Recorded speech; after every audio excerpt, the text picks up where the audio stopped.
So just on behalf of the 4,600 odd supporters, Blues supporters, members that we've got, I just want to thank you for taking time to be here with us, Andrew. No worries. Obviously, you rang me the other day to sort of give me the heads up about level 2 and Super Rugby restarting. How are the boys knowing that they're going to get back on the field in about 3 weeks' time, 3 or 4 weeks' time? Yeah, no, they've been really good. There's a real up. Training-wise, Leon's really happy that they seem to just be slotting back into what they had been sort of developing. So what often happens if they go from here, and this isn't anything wrong, but if they go from here to the All Blacks and then they go to the Mitre 10 Cup, they have to readjust again, if that makes sense. Whereas they've just gone away and really trained quite hard. You had near on 13 of them did a PB, so we're really happy with how they come in physically. But it's almost like their computers don't need rewiring and around the style of game you kind of play.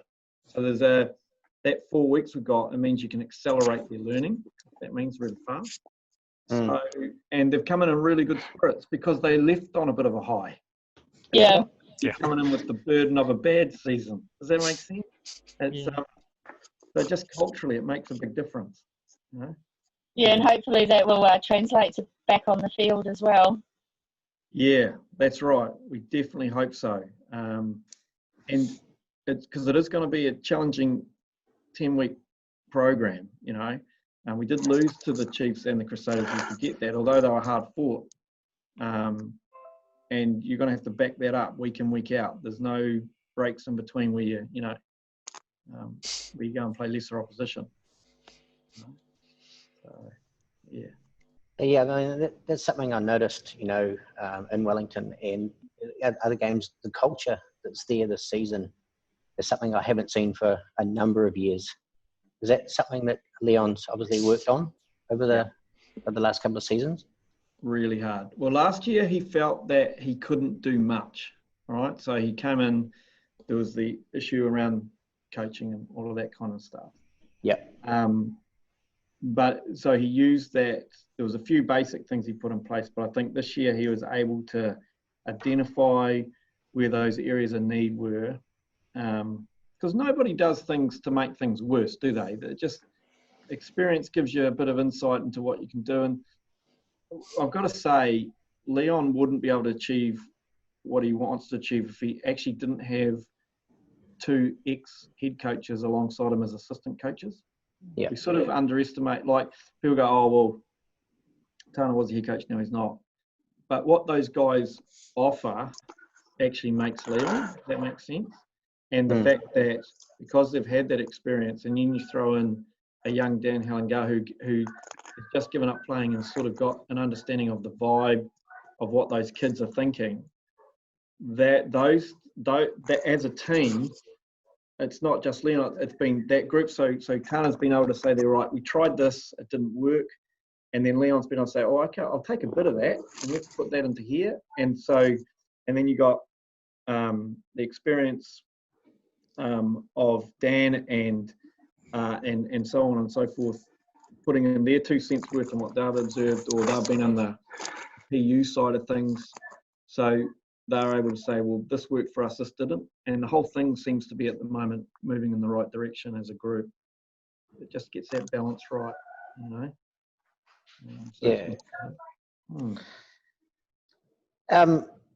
And just going back to the team itself, on the injury ward, is there any players that were injured earlier in the season that still won't be probably looking right that you're aware of? Yeah, so you've got a hooker and obviously there that isn't right. What we've mainly got is overuse injuries, believe it or not. So a lot of calves. Marcus, can you go on mute because we can hear the background noise? Okay. Thank you. You've got the odd strained calves and bad lower backs from just the amount of more running that they've done while they've been away, because they're generally used to being, lifting heavy and then maybe not on their legs because they've been away training by themselves. They've done a lot more circuits and that kind of stuff. So that's The only thing we've really got is niggles, but it's given some guys really good opportunity to come back from some significant injuries. I mean, Carl had ripped his calf going into that last game, for example. That's healed. Those kind of things have been able to be rectified, which is good. Anyone got any questions before I pipe in again? Not at the moment. Yeah, I've got a question. Okay, John. G'day. I was just wondering, as you can tell from my accent, I'm a POM. Has Joe Marchant gone back to the UK? No, he's with us till the end of June. Oh, good lad. Yeah, he is a good lad. And we've reached out and said to Harlequins, look, if you want to leave him here and playing footy, and he can, but they're really confident that they reckon they'll get their competition up and running early. So they're saying no at this stage. But yeah, it'll be interesting to see what happens there, won't it? Oh, good. And it's good to know he's here. I thought he was doing pretty well for us. Yeah, he's been outstanding, particularly when he went on to the wing and stuff. We've also got Caleb Clark come back. Yep. Oh yes, with the Olympics being postponed. Yeah. So that'll be exciting because he is a talented young man. So it'll be good to see him go. And if Joe does need to go back to the UK, we've then got cover for that. But ideally, it'll be awesome to have Joe here to finish the campaign because he's fitted in so well into the squad. And he seems to have enjoyed his time here as well. Yeah, he has. Really has. And I think he's been lucky, isn't he? Like, the weather's been good. So going back to Britain, saying it doesn't rain here. He can fool them too. Yeah, that'll be good. Yeah. So it's worked out well. With the obviously the prospect of starting with obviously no fans in the crowd in the stands for the first few weeks at least, how mentally do the boys prepare for something like that? You know, playing the game they love in front of, and none of their fans will be there to watch. Yeah, the feedback from the Asian football competitions that we've heard about is the boys, some guys who are internally driven, they'll be fine. But for those that are externally driven, you run out and there's all this hype about you back playing rugby. But it's that moment they run out of the tunnel, apparently it's a complete anticlimax. And it actually almost, for someone it was that draining mentally that they found it hard to perform. So we've talked about that. And the fact that you won't have a crowd. But the beauty of that is the day we do have a crowd come back is the day that the level of appreciation will just go tenfold, you know? Yeah. So, but we've got to identify that is an issue early, and we're going to have to work on ways of dealing with that, which we haven't got the answers to. Yeah, so when Rico scores his tries and he does his after-try celebration, who's he going to be doing it to? Yeah, exactly, the mirror. The TV camera. Yeah, no, I mean, for some of them, it's just the joy of being out there playing. They love it, you know. But others feed off that crowd, you know, they need it. But I think, you know, that'll be one of the byproducts of all of this. I think we'll end up with a better balance in our players appreciating all parts of the game, whether it be your commercial partners, your fans, your supporters clubs, all of that kind of thing. I think that's where it's been. I think you'll see a growth in the maturity of the sport from it, which would be good. Yeah. So. Is it just the main squad that were named at the beginning of the season, or the Blues development? Are they training as well, or no? Just the squad. There's discussions about what happens if there's an injury and so on and so forth. Do you bring in your ITC players, etc., kind of thing? Ironically, we will have probably players out there playing club rugby on the same weekend that we start. And we understand we've got an obligation to sort of lead society in doing the right thing in the way that we behave, the way that we scan in, the way that we test our players and all that kind of stuff. So With time, if we can show we do that well, we may be able to bring some others in, and depending on, you know, if we're dropping through level 2 to level 1, they may open that up. And same with crowds, still not out of the realms of possibility.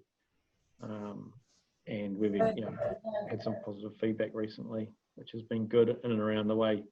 We just got to show we can handle the requirements that are being asked for. Yeah, absolutely. Yeah. Yeah.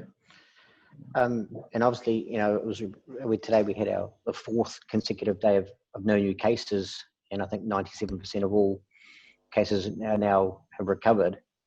Is it still a possibility, though, and I'm sure a lot of rugby fans probably don't want to know this, well, they won't want to hear if it's bad, but is it a possibility that we won't get to go to any of the games this season, you think? Well, yeah. I mean, ultimately there is. If there was a second wave or something like that, you can't sit here and make idle promises. You just can't. That said, we're probably, if you look at the way the disease is tracked in New Zealand, we've got a greater sense of optimism that we may be able to do something than not. Yeah. And so that's where you sort of, isn't it? It's like everything in life at the moment. You're sort of always playing those probabilities. You know, are we going back to work? Maybe we will. Yeah. You know, so we're in that same boat. The trend is we probably will, but I don't want to overpromise and underdeliver, basically, and leave people disappointed. But as the PM says, at the end of the day, we've got to be safe, because, you know, heaven forbid, you know, it did spike up again. You wouldn't want to be that one person that that spread the virus and killed people. Yeah, that's right, exactly. And you're one step away from creating a cluster, you know. Yeah. And we are in close contact with one another, and we've got this super bubble. And I've got to say, the guys have actually been amazing. Like, even the other day, they all had the app on the phone. They all logged in. They all did the things. They haven't. So we've split our training facility in 2. And Alexandra Park have been amazing. So they've given the boys, you know, those big lounges they have in racetracks, they've given them this massive lounge so they can do social distancing off the field. Because as soon as they come off the field, they're basically going into level 3 type behaviour, and then you get that opportunity for that on-field piece. And so they stay on that side of the building, so they can go to the gym, and then the staff stay on this side of the building, if you like. And they've adhered to that. No one's been wandering over the barriers and coming into the office, or you know, their food gets taken over. So they all chip in to have their lunch prepared, so they don't have to go to a coffee shop, and then that's put in a little cardboard box, and off it the chefs deliver that to the grandstand, where they sit out and have their food off the field from a grandstand perspective. So they're not going to cafes, they're not going to restaurants, and they're pretty much self-contained. Yeah, they've been really good like that. Gotta be honest. Are they worried about if they do go into contact with other teams for these games? Teams? I think they have faith. My gut feel would be they got faith that the health and safety regulations have been poured over in every franchise, and all of the doctors and that kind of thing have been pretty stringent. So I think they're well versed in understanding this is a super bubble, and there is like anywhere there's a risk, but that they've got to stay within that super bubble, and basically it adhere to level 3 in their own little worlds. But I think they're so desperate to play footy that I would touch wood, and you're only, you know, one young fella making a mistake to look like an idiot when you say this. So I say it with a caveat. But yeah, I'm hopeful. What I've seen so far would suggest to me that they're taking it pretty seriously. That's brilliant. Yeah. Is there a similar thing, like I know the Bundesliga are testing their players every week in between games? Yeah. So is New Zealand Rugby, or is it the club's responsibility for making sure that the players are going into games having been tested? There's a set protocol with regard to, so testing kits, etc., are largely there for those who have been close to transmission, frontline workers, etc. So all of our, if a player shows any sign of illness, they're not to come in, self-isolate, go and get tested, and not return to the squad. They have their temperature taken every day. They have a wellbeing check. And so the key thing, though, that we've been told is the most important is the tracking. So they have to scan everywhere they go.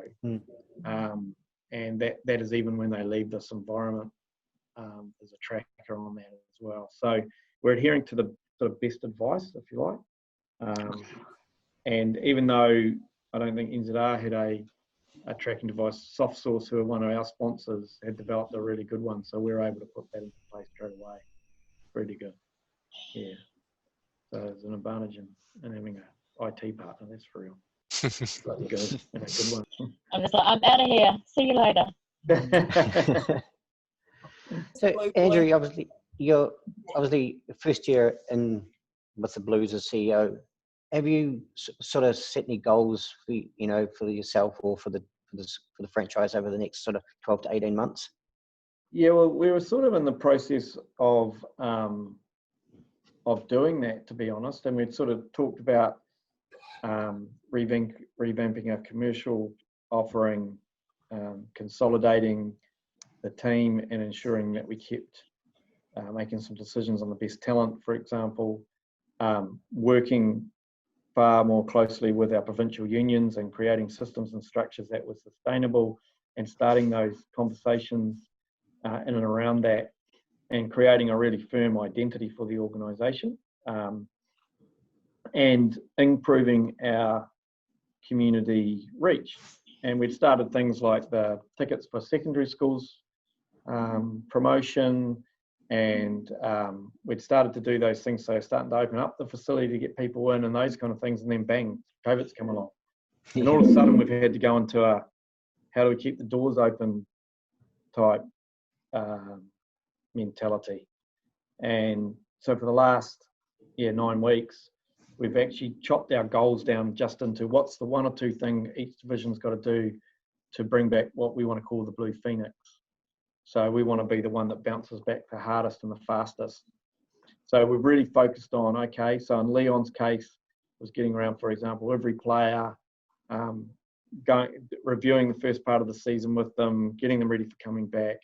If it was, say, if it was commercial, it was make sure that we could deliver to our commercial partners, inventory or resource or something that would give them a make good for the fact that the season had been called off. Because at the very beginning, we didn't think we were going to have one at all, right? And so we've really just ended up focused on that. But now we're coming out of that. We started to do some more work in and around what is it we want to be. And what's come through really, really clearly is we would definitely want to have a leadership role, whether it be amongst the rugby fraternity or wider in the community.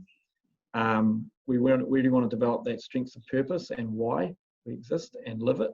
And I think you started to see some of the signs of where we wanted to go in lockdown when we did the food bank delivery, and also the lip syncing piece with regard, because we want to be. This is the most multicultural part of New Zealand, so we've got to celebrate that space. We think people want connections, whether it be with their PUs, etc. So we've got to, or who do we want to connect with, and how are we going to do that? For example, like you guys, you know what I mean? Like, so we're defining those kind of key things. Opportunities, another big word. How do we create opportunities for young people to come through the rugby system? How do we create an opportunity here potentially for a women's team? We see that as important in getting a mix there. Those kind of things. And now we're talking about what it is we want to be, but now we've got to put the how we're going to deliver into it. Back on track. Yeah.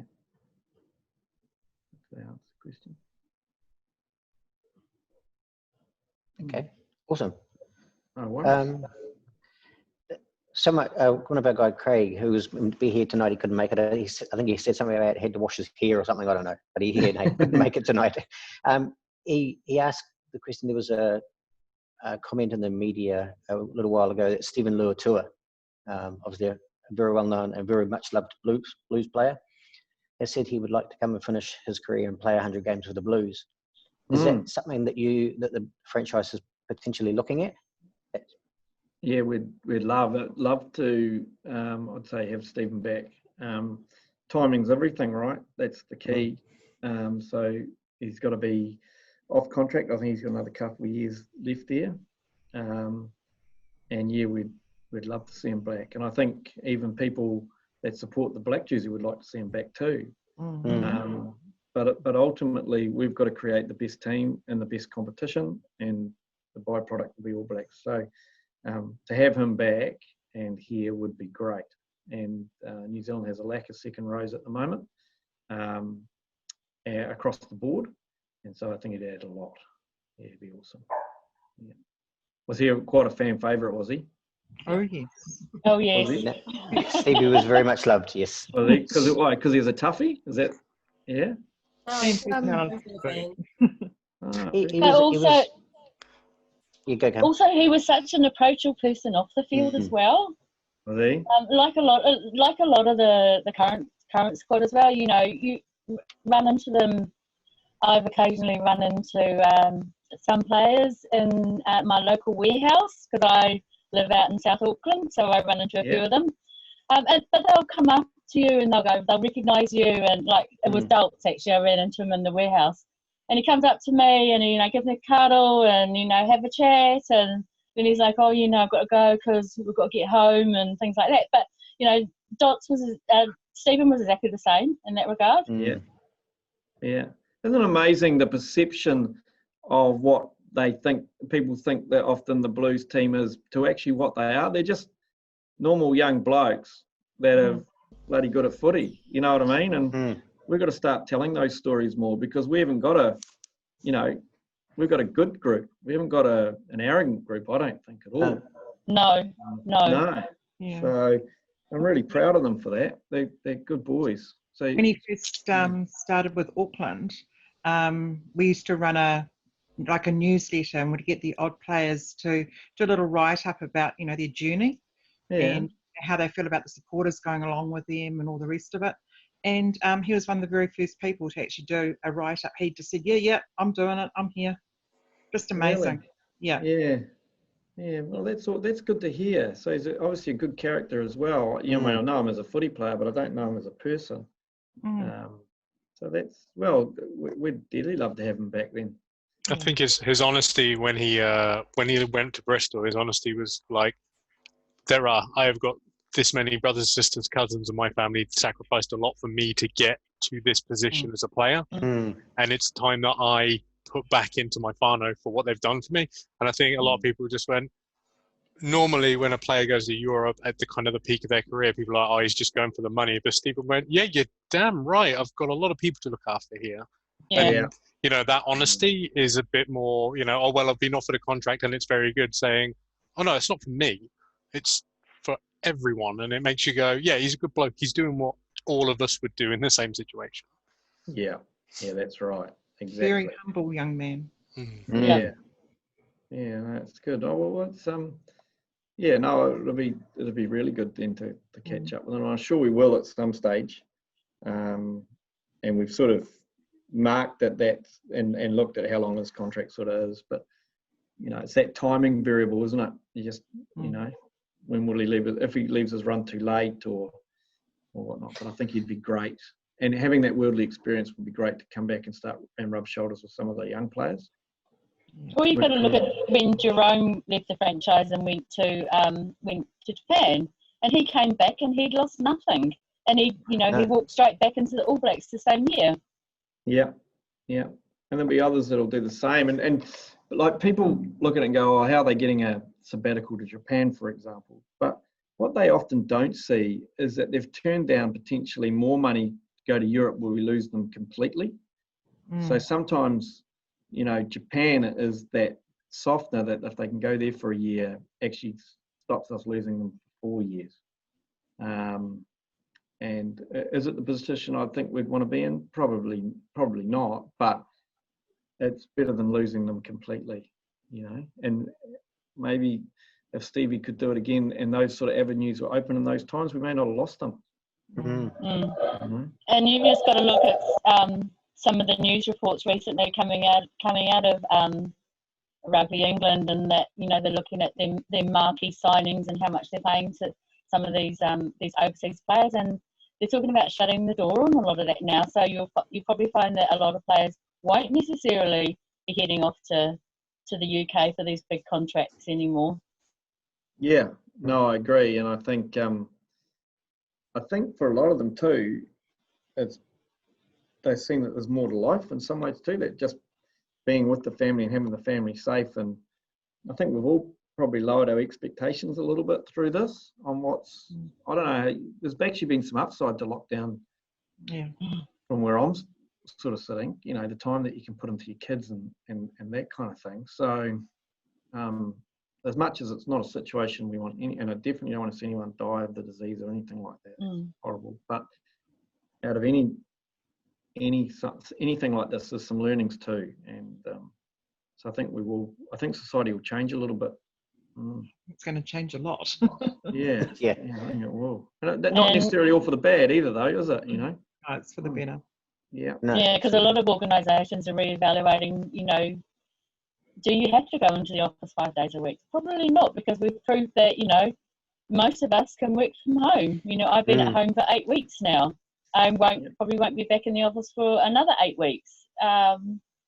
It's just my new normal now. Yep. No, I agree. And for some people, they like being in the office. I like being in the office, for example, but I've had 2 of my senior staff this week saying, I want to work from home because I know I get more done. And it's like, yeah, sweet as, it's fine. Like, we've all proved that we can do it. That's right. Yeah, correct. Probably not so much for the players. You probably still want them coming in. That'd be nice. Until we get virtual glasses and they can train from their lounge suite, I suppose. Yeah, quite interesting. Yeah. So has anyone else got any other questions or? Yeah. What are we doing about Akira? Like, he should. What's the plan with him? Because he's the talent. I feel like we're going to lose him soon if we, And what's his? Has there been any plan put in place to get higher honours for him as well? Like at the moment, he can't even make the Blues side, but surely he's one of the best back rowers in the country right now. Yeah, look, selection is everybody has an opinion on selection, and that's a good thing, right? The person who has the most control over whether he's probably selected is Akira. And the beauty of, I think, where Leon got to was set him some really stringent but fair targets and gave him the time to go and get himself right. He openly admitted that, potentially gone back a little bit in some aspects because he wasn't right in the right space. And so that gave him the chance to breathe. And then when he came back, he got that opportunity. In fairness to Leon, this is one of the things that makes a good coach, was true to his word. And he got that opportunity. He played really, really well, So he just needs to keep doing what he's doing. He's been outstanding during lockdown. So I look at it like this. When I was at the Crusaders, we had this argument about losing players. And we said, well, why do we just have to try to have 15 All Blacks? Why can't we have 20 All Blacks? And they're just rotating around and around. And it's funny because I was talking to Leon the other day about the debate we had about him and Ben Blair and whether we lost Ben Blair. We probably lost Leon. It came down to, well, we can make both them All Blacks. And I still think that between him and Hoss, they'll complement each other. And Akira's got such a skill set. He can play in a number of positions. So I think there's still an opportunity for them all to get higher honours if they stick to their plans and do what they're doing, and then they'll put each other under pressure, and then you'll start to get that rotation of a great squad. But sometimes they just need that time or space, or they need to have that conversation. And I think he's had that. He he's been exemplary. Nice. He's so good around the club. Bloody awesome. And the thing with Aki as well is because he came out, he came out earlier this year saying that, he had those mental demons running around in his head. So I think the time away gave him a good chance to sort that out as well. And he sort of came back. He did appear to be a different person when he came back. Yeah, no, he seems in a really good spot. He really does. And he's got leadership qualities, so hopefully they continue to grow as his confidence grows in himself. Yeah. Nice, He just needs to get rid of the bad die job, though. There's a few that have to do that, I think, yeah. Him and Nocky. Paddy. Yeah. Paddy Pink's all right. How's Bowden settling in? Yeah, he's been awesome. Yeah, he's got a great demeanour about him as a person. He's unbelievable on the field, but he demands excellence. And so he just gives you saw that in that test result, And admittedly, he should have come back. Great, Nick. But the fact is he didn't take it for granted. Didn't miss a beat. He's coming in. He's been unreal off the field for us with regard to, during lockdown, supporting the business around our partnerships, etc. So I think the business did a really good job in identifying him because of not only of his playing ability but his character. So yeah, he's been great, really good. But the other person I've got to mention within there is Oteri, because he's come back and Leon said he's training the house down. So once again, you've got that momentum of excellence being pushed through the squad, and the value of not seeing somebody else in your position as a threat, but seeing them as an opportunity to make yourself better. And Oates is probably someone that's benefited from the last 10 weeks or so, because he had a couple of niggles before play stopped. So he's had a chance to get himself right again. Yep, he does, and he's another one that shows real leadership qualities too, on and off the field. So, and it's given him a chance to step up and be who he is. So, no, he's been great. And I mean, Stevie Perifetta, initially, you've got to say, going back into fullback, how he's thrived in that position as well. So exciting to watch, isn't he? But what a lot of people don't realise is, like with Stevie and Caleb and people like that, and even Rico at the end of the day, they're just young lads. Yep. They're just young lads that are learning their craft. Give them a chance. Yeah, Akira's 23. Yeah. Because he's been talked about since he's 17 or 18, you think he's 32, but he's not. They're just so young. Yeah. A lot of rugby in them yet. Yeah. Absolutely. So, anyone else got any other questions? And It's a random. Go, John. How's the turf at Eden Park looking? Yeah, well, I'd say they'll. The grass up to about your ankles. They're very proud of their turf, so I think even within all of this, they'll be out there. I'll tell you what, they did an amazing job here at the training facility too. So I think the groundsmen have enjoyed this isolation piece, because they don't ever want anyone on their field. So it's correct to treat. But didn't they just win an award for their turf? Yeah, they did. Oh, yeah. Awesome. Yeah. Well, it'll be bloody good. Hopefully we can get a crowd in there to have a look at it. It'll be great. Yeah, hopefully before the end of the year. Yeah, it'll be brilliant. You can get down. It'll be great. So, yeah. I noticed when they did when they released the draw for the 10-week comp, they've got the Blues games as just Auckland. Does that mean it's potentially not at Eden Park, or is it just? Yeah, there was the potential. I think that will resolve itself. The whole commercials behind it needed to be reconfigured, because your contract's basically null and void, right? So you've got to talk through every issue. You've got to look at every permutation, and we're just taking the time to do that. If crowds come back, have we got a plan for that? Okay, we haven't. So we weren't prepared just to rush into it. We wanted to make sure that we had that all bedded down, and we're working through that as well. And the other thing was, remember, we'd actually paid already to play in Whangarei. So there was decisions to be made about, hold on, what's right or wrong here? But I think, do you go up there and not play in front of anyone, but you've been there? Is that just a box ticking exercise? Or do you go up there and wait till next year so you can actually do some active stuff in the community, particularly if we want to be a really strong regional organisation and have strong links to the community? Then, jumping up there, bussing up on the day, bussing back, you're not giving anything back, really. So we're going to have to work through all those kind of permutations, and then talk to those people and that kind of stuff, and around respecting them. Can you see, just as obviously we'll probably end up ending shortly, but is there any one or two things that you can see that the Blues are doing differently this year than they've done the last 6 or 7 years or something like that? Yeah, I think the one thing that Leon's done really well is got them communicating away from their time on the footy paddock.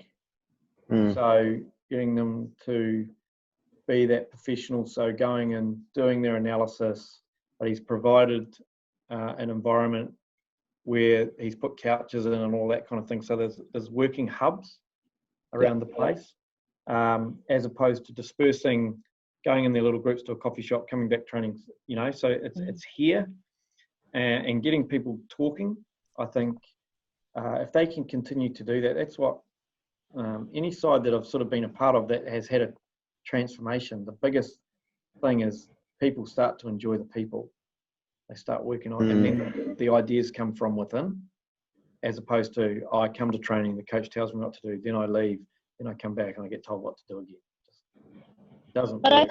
I think that's one of the things that has historically been good with the Blues team, is that they generally do get on with each other. On and off the field. You never see a lot of niggles. There's no backstabbing or sniping or anything like that. They generally do actually work together on and off the field as a pack.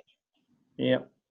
And so I think that I can only speak since I've been here. I've found them really good in that respect. And I think one of the big things we need to work on with them as fans and supporters is actually give them confidence, because I think they carry the weight of wanting to be the team that turns it around. And then, does that make sense? If we can give them confidence to keep going and not sink the boot in when it's just one loss, maybe out of, they could conceivably, I hope not, but go out and drop that first game against the Hurricanes. What I saw with the Welsh when we first went there was they'd go really, really well. So we're just about to start winning games. And then they'd have a loss and they'd lose that confidence. Then you went through a whole stage of rebuilding it again. And it wasn't until they had, a few on the trot and then they started to get that confidence. So I think the big thing we can work on for these guys is, we don't want to blow smoke at their jacksie, but is making them feel good that they're moving in the right direction, and they've got to keep working hard and putting in that time. Yeah. And that's sort of like, how do you reestablish that momentum that they had from, when the season was cut short? Yeah. Did you see that piece on Instagram the other day when Leon was addressing them about, the season as it was and going back? Yeah. So they've talked about that. But I think their attitude, from what I can understand, has shown that they've come back wanting that same feeling. Like just the way they've turned up, what they've been like on the training field. But I think they also understand that can't just be the first week and then it falls away, because we've got a month before we play. So we've got to keep that level of intensity now till that kickoff on the 14th of June. Yeah, absolutely. Yeah.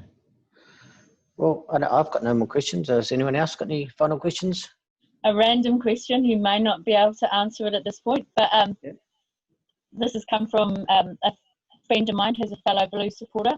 Are the Blues looking at doing gear for women supporters, because we don't all look good in rugby jerseys. No, I understand, and that's been an age-old argument from what I can understand. And Adidas are our partner, and so that's something we can definitely discuss with them. I agree. If you go to Europe, and Adidas actually brought out a really nice woman Munster jersey when we lived over there, and it was really good cut, and whatnot. So it's not as if it's not done, and they obviously have Black Ferns jerseys and they have women's All Black jerseys. So I think there's a strong argument that there needs to be something. If you can have a decent fitting jersey with jeans and whatnot when you go to the footy, then there's nothing wrong with that, or a decent sweatshirt. So yeah, it's on my list. Hey? On my list. Oh, very good. We're with you. Yeah. If you need models, we'll be your models. There we are. Done. We're all about real self, so that'll be good. Definitely. So we've got mascots and models in our crew. Thinking about that, actually, you mentioned a women's Super Rugby team, kind of like a women's team on the side of that. Would that be kind of coming off the back of hopefully the Rugby World Cup we're having next year? Yeah, we were actually planning on hopefully doing it this year. We wanted to do it the Highlanders round, and we were working through the logistics of that. At the TARS, there were some good things that happened when I was in Aussie. One was the increased investment into the elite youth space. I thought that was great, and they're starting to derive the benefit of that now. But the second thing I thought that I really enjoyed over there was the Super W, and they got that up and running. It just changed. Having a good mix of sexes around the environment, right, was fantastic. And at commercial events, it just changed things again. And just the behaviour of the players, the male players, and the respect that the facility was then shown and how they showed to one another, it gives you greater depth and substance. So I'm really very, very, very pro, and I think we should be entitled to have a women's blues team. Yeah, because that would be really good, because I go to a lot of the double headers. Whether it's in Auckland or I've been known to drive to Hamilton, and there's a lot of blokes that actually don't turn up for the women's game, and I think that's because there's such a level of difference between the Black Ferns and then you get down to the regional squads, and even within the regional squads there's such just parity among the topper squad, the higher squads and the lower squads. So to get some provincial, regional type teams would probably actually, but for NZR, actually increase the profile of women's rugby. Yeah, no, I think it'll be great.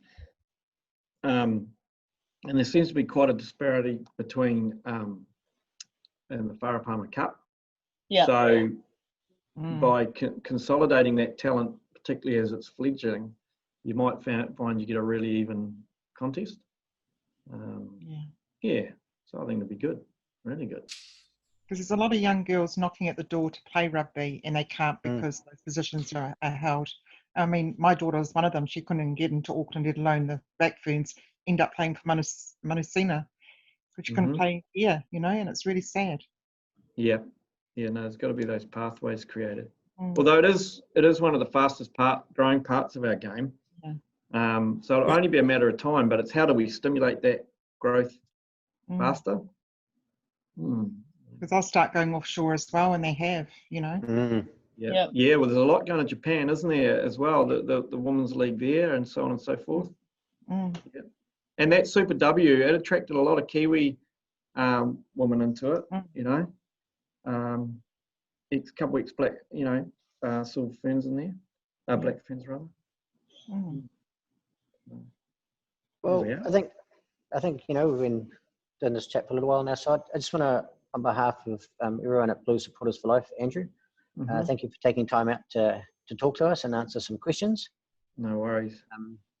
Have you got any messages out there for all those Blues supporters out there that'll be watching this?